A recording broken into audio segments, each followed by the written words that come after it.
sommes un groupe d'étudiants scolarisés sur le site de Sarreguemines de l'École supérieure du professorat et de l'éducation de Lorraine, donc des étudiants de l'Université de Lorraine. Comme chez les élèves, nos compétences linguistiques en allemand sont très hétérogènes. Certains d'entre nous savent conduire des conversations simples, alors que d'autres s'expriment spontanément dans les deux langues. Pourtant, nous sommes tous unis par cette forte envie d'enseigner l'allemand.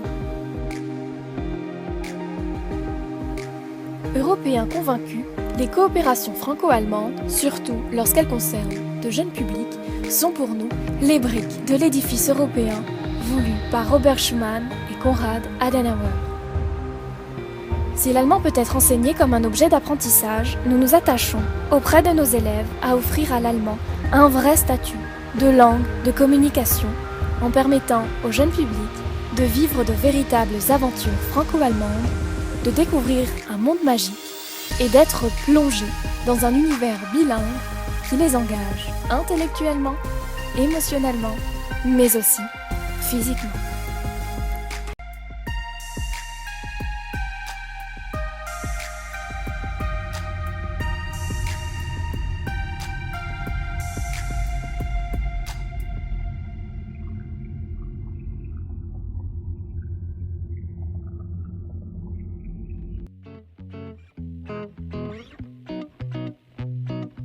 Lorsque nous parlons de contact physique, c'est bien au sens littéral qu'il faut le comprendre.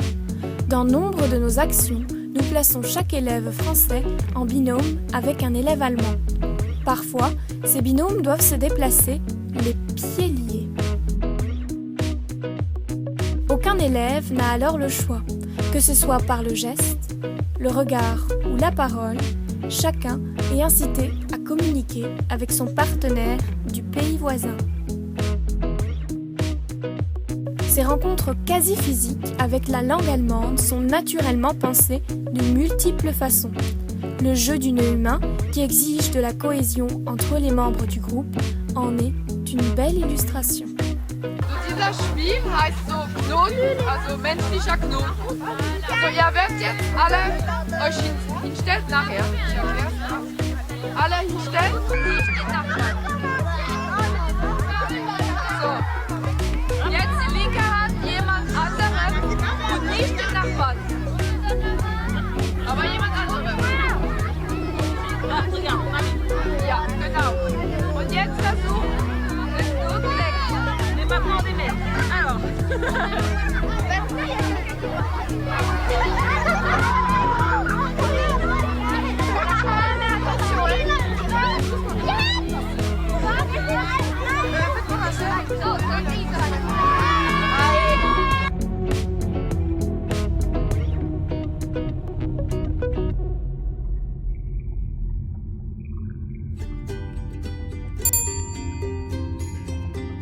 Nous recourons aussi régulièrement aux jeux de guidage, tant ces derniers incitent à la coopération entre les deux partenaires d'un même binôme. Par exemple, nous avons imaginé de nouvelles armoiries qui rappellent celles de la Moselle et de la Lorraine, tout en proposant des formes plus simples à décrire pour des enfants dont les compétences linguistiques peuvent être élémentaires. Un élève est ensuite invité à téléphoner la figure à son binôme du pays voisin. Aber nicht verstanden.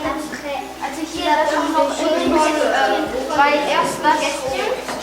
Ja, stopp. Haben wir eine und hier sind gelbe Kreuze und die Sterne. Les élèves usent de toutes les astuces et les résultats sont surprenants, n'est-ce pas ?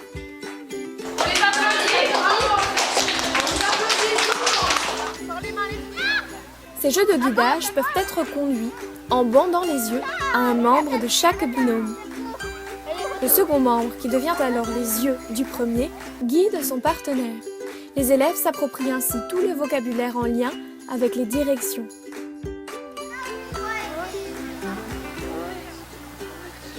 Jetzt kannst du das wegmachen.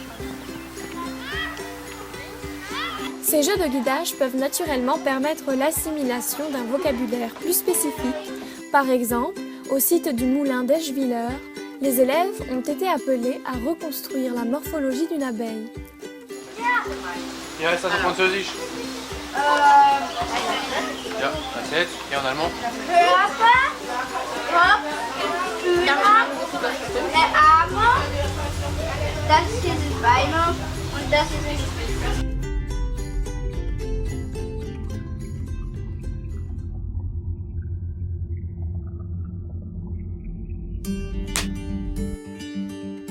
Notre intention est toujours de susciter l'intérêt des élèves, de les motiver, de capter leur attention. Pour cela, nous imaginons souvent des histoires bilingues. Nous scénarisons les différentes activités proposées aux élèves. Un jeu de guidage peut très bien retracer le travail des abeilles, lorsque celles-ci agglutinent le pollen sous forme de boule pour mieux le transporter dans les alvéoles de la ruche. Rechts, links, geradeaus. Super.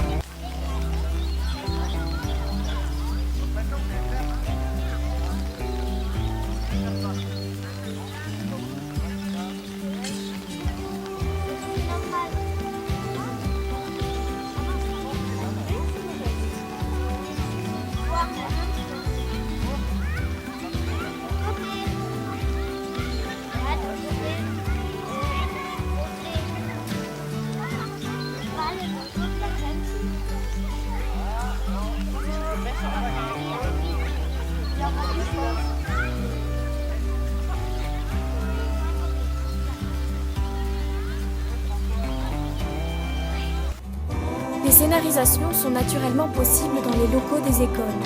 Nous avons notamment conduit une séance d'éducation physique et sportive en allemand en plongeant les élèves dans une histoire.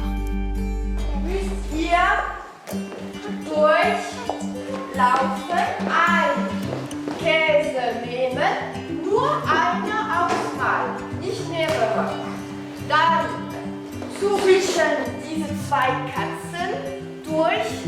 Achtung, das sind zwei Katzen, die schlafen. Psst, nicht aufwachen. Les petites souris devaient très discrètement récupérer les morceaux de fromage à l'autre bout de la salle en veillant bien à ne pas réveiller les chats si elles ne voulaient pas se faire dévorer par les félins.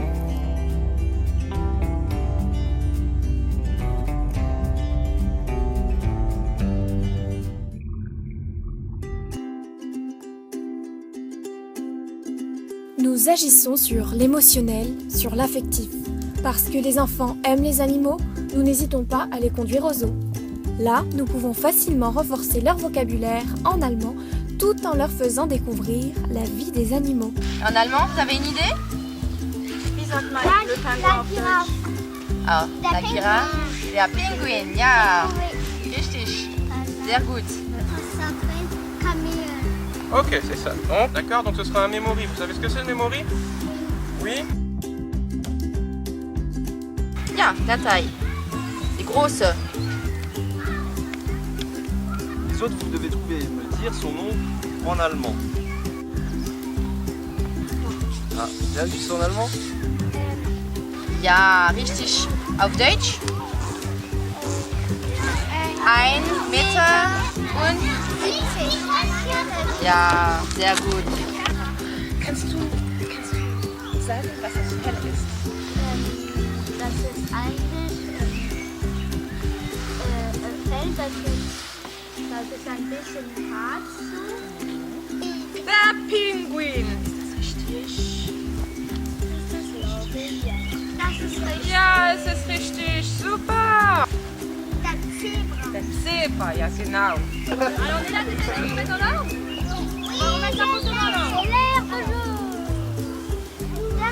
De même, en permettant aux enfants de sauver les super-héros, Wonder Woman, Spider-Man, Superman et Batman, contre le méchant Bertrand, nous valorisons les enfants. Vous êtes nos super-héros. Nous les rendons fiers de ce qu'ils savent et peuvent faire. Pourtant, les défis sont difficiles. Ils doivent même fabriquer une super potion magique.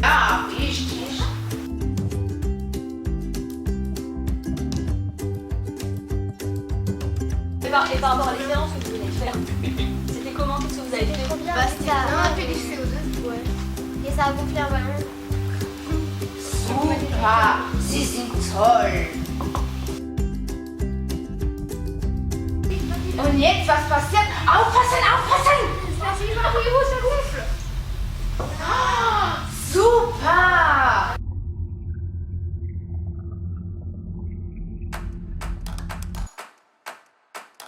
Les aventures franco-allemandes que nous imaginons permettent généralement aux enfants de récolter nombre d'indices qui les conduisent au final jusqu'au trésor, jusqu'aux clés de la prison dans laquelle leurs amis sont enfermés. Ensemble, Français et Allemands essaient de remettre en ordre les différentes pièces du puzzle. L'aspect ludique est toujours présent. Jusqu'à la fin de l'intrigue, les enfants continuent à communiquer les uns avec les autres malgré la barrière de la langue. Ça doit être...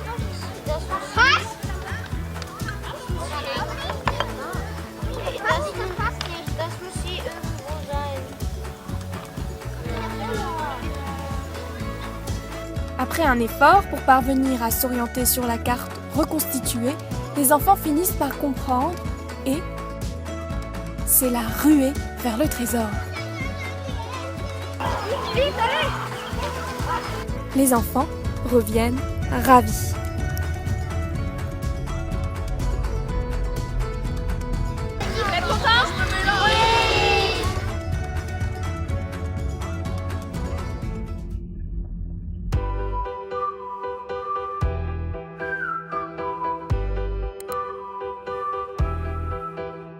Pour interpréter nos histoires, nous nous appuyons parfois sur les nouvelles technologies de communication qui, désormais, font partie intégrante de la vie des élèves.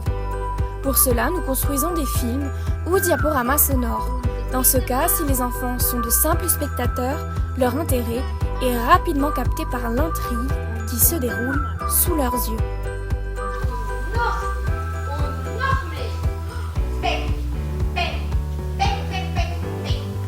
En plus de tout ceci, nous créons des jeux numériques qui plongent les élèves dans un univers magique. Concentrés, les enfants entendent et réagissent en allemand. Rechts. Türchen. Und klick in der richtige Antwortträger. Fertig? Ja, vous êtes prêts? Los! La réalité augmentée qui superpose la réalité à des objets imaginaires grâce à l'emploi des tablettes suscite facilement l'émerveillement des élèves. Elle permet aux enfants de vivre de nouvelles aventures qui, là aussi, les confrontent physiquement à l'allemand, puisque les activités exigent des élèves de se déplacer dans tout l'espace. Sûr, oui. Il y a des commandes sur. Auf. C'était pas auf, donc logiquement on clique sur. Falsch. Et falsch, ça nous affiche quoi? La lettre H. Les enfants se prennent au jeu et peu à peu récoltent les indices.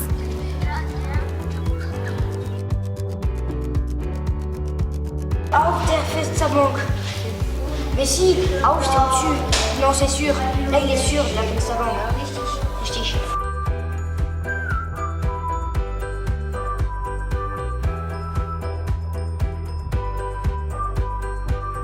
Et lorsque la tablette est dirigée vers le mot mystère Haustiere, la satisfaction est complète puisque l'écran affiche la coupe du champion. Tu aimes ce genre d'activité? Oui. Pourquoi? Parce qu'on apprend déjà la langue et on peut savoir plein d'autres trucs. Ça vous donne?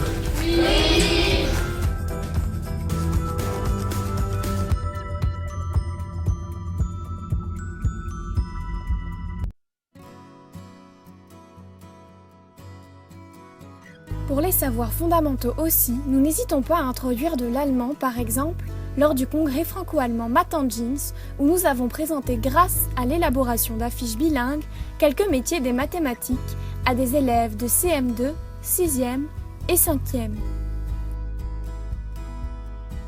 Et après l'animation d'ateliers ludiques, qui nous ont permis de développer chez les élèves des compétences de visualisation dans l'espace, de manipulation de fractions ou de découverte de bien d'autres concepts mathématiques, le résultat, c'est une nouvelle fois avéré, concluant.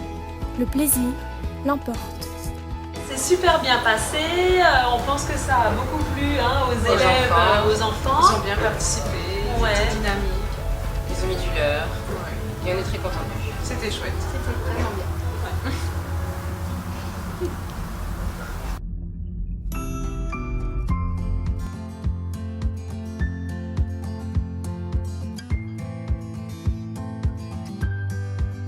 Quant aux enseignements d'histoire, nous apprécions de prendre appui sur les ressources du patrimoine biculturel local.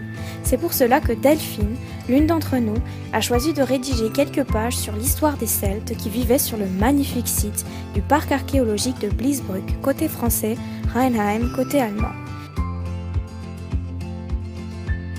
Ces pages de manuel, composées à l'attention d'un jeune public, ont été publiées le 15 juin 2017 dans une revue d'histoire pédagogique. Ces écrits rappellent combien les frontières d'aujourd'hui ne se trouvaient pas où elles se trouvent de nos jours et combien les peuples de part et d'autre de cette ligne qui aujourd'hui sépare Bliesbrück de Rheinheim ne constituaient durant l'Antiquité qu'un seul et unique peuple. Contribuer à la construction de l'amitié franco-allemande, c'est aussi raconter cela aux élèves.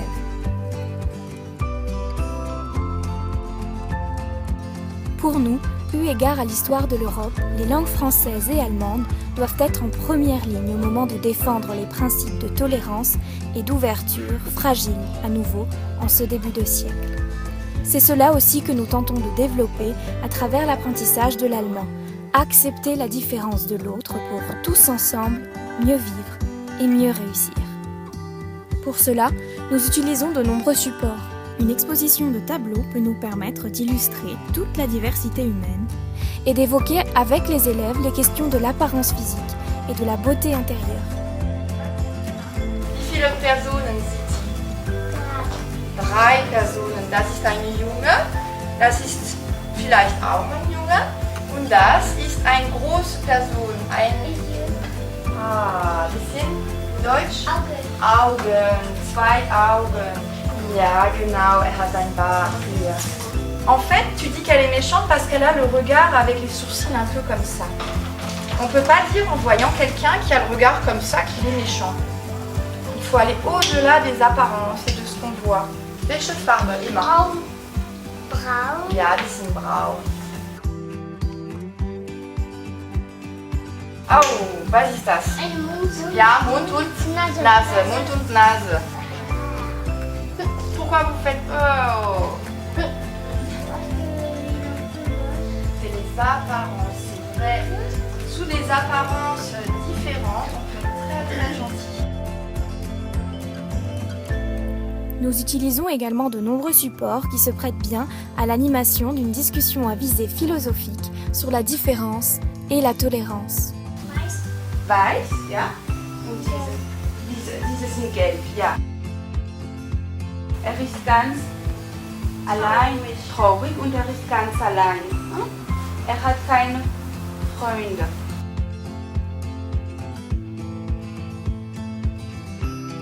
Oui, ja. Et ils sont en train de cliquer dessus parce qu'il n'est pas de la même couleur. Très bien. Carmen, elle est bleue et moi je suis. Voilà. De magnifiques œuvres de littérature de jeunesse en français ou en allemand permettent aussi d'effectuer un tel travail avec les élèves.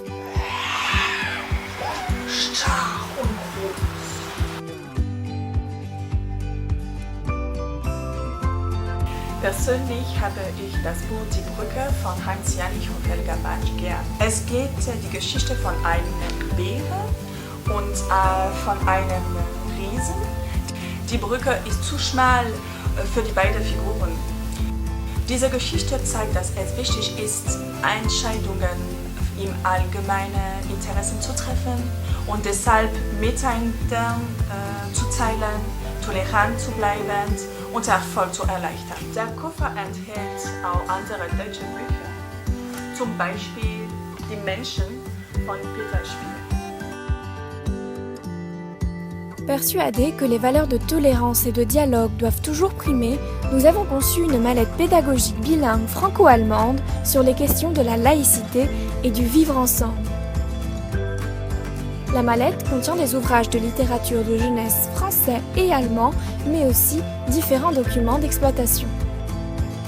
Elle a été déposée au centre Oldery de la bibliothèque universitaire à Sarreguemines et est empruntable par tous les enseignants intéressés, qu'ils soient français ou allemands.